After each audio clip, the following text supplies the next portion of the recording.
un tema de cómo se garantiza la imparcialidad de la entidad nominadora en los procesos de selección o de concurso. ¿Qué era lo que ocurría antes del mandato actual del artículo 130, por ejemplo, en el sistema ordinario? Que en vigencia de la ley 27 del 92, la entidad donde estaba la vacante era la misma entidad la que realizaba el proceso de selección. Eso dio para que fueran cuestionados muchos de esos concursos, toda vez que uno no entendía que hubiese una garantía de objetividad y de transparencia por parte de los nominadores de las entidades para que ellos mismos realizaran el proceso de selección o concurso. ¿Qué se ganó?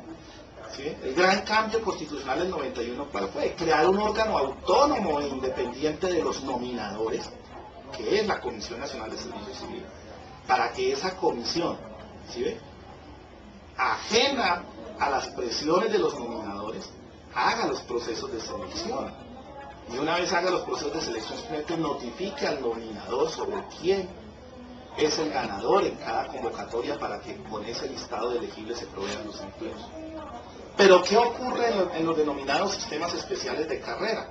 Que siguen siendo las mismas entidades las que desarrollan sus procesos de selección, porque precisamente en el ordenamiento constitucional vigente se les da a ellas la autonomía para administrar y vigilar sus propios sistemas de carrera. Entonces usted va a la carrera judicial, o a la carrera en las fuerzas militares, o a la carrera en la Policía Nacional, o a la carrera en la Fiscalía General de la Nación, y usted encuentra, por ejemplo, en esta última, que es la misma Fiscalía a través de su comisión de carrera que preside el Vicefiscal General de la Nación, quien organiza sus procesos de selección. Entonces allá todavía tenemos una limitación muy grande, es decir, se entiende que la naturaleza de la función que prestan estas entidades es especial, y por eso la Constitución les da un sistema de carrera especial. Pero fíjense que en el tema todavía selección tienen un rezago en el sentido de que son aún los nominadores los que tienen la injerencia directa en el proceso de selección.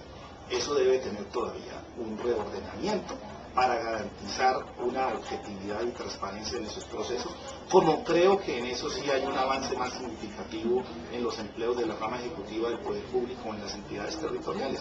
Como digo, ya hoy esos nominadores no tienen nada que ver en el proceso de selección, que es de total autonomía de la comisión.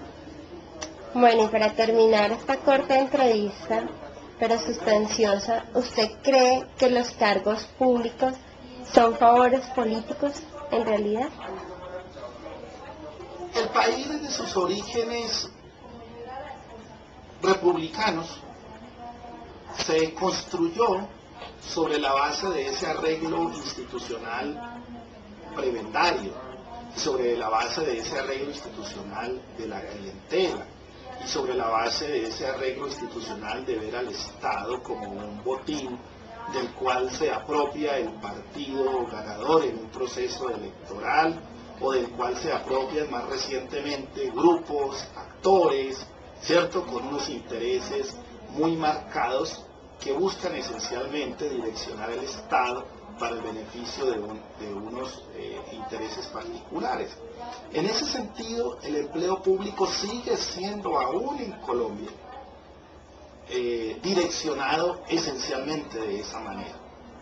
Por eso les decía que hay un país formal y hay un país real. Desde el punto de vista formal, la legislación sí sigue estando al orden del día de lo que en muchos países se habla sobre estas materias.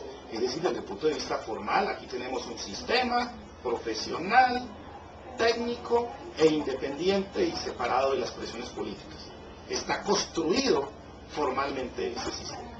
Pero desde el punto de vista del país real, la vivencia del día a día sigue demostrando que es a través de esos intereses prebendarios como se gestiona el empleo público. Insisto y vuelvo al ejemplo, por ejemplo, de la convocatoria 01 de 2004. No es posible que uno siga observando que en el país, para el único tema que se unió en una sola voz todo el Congreso de la República, ha sido para reformar hasta la Constitución 2 veces para que el principio de mérito no se aplique. para que no se haga el concurso exigible a quienes ya venían ejerciendo los empleos públicos en carácter de provisionalidad o de encargo. Y la pregunta que se harán todos es, ¿y de dónde salieron esas personas o cuál fue el vínculo que llevó a que esas personas estén ahí de provisionalidades o de encargo? Clientelismo. No fue de otra manera. Duele por eso observar que en esos debates que se hicieron en el Congreso, que no ha sido uno, es decir, no llevo la cuenta, pero nada más si hablamos de 2 reformas constitucionales, son 16 debates, ¿cierto? Y si vemos las modificaciones que se han hecho a la ley 909 con ese mismo propósito, los debates que se han hecho son innumerables. Y no ha habido un congresista que se pare para hablar en favor de los que, sin tener hoy el empleo público, buscan simplemente acceder en condiciones de igualdad. Y que están exigiendo solamente que hayan concursos abiertos, limpios y transparentes.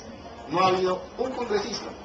Y duele más observar que ha sido hasta un partido de izquierda como el Polo Democrático quien ha liderado y lideró en el Congreso todos estos proyectos de reforma orientados a incorporar sin concurso a los provisionales.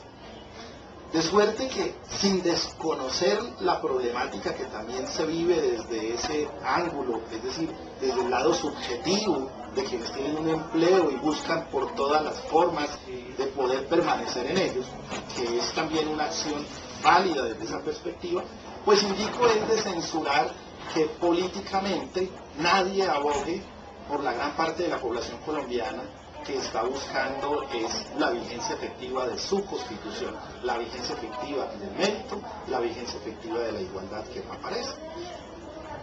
Entonces, eso es lo que precisamente en alguno de los artículos de investigación que se hicieron y se publicaron el año pasado a propósito de los 200 años de la independencia colombiana, pues ahí divagábamos sobre eso, cómo el legado institucional se sigue imponiendo sobre el legado normativo. ¿Sí? ¿Y qué es el legado institucional?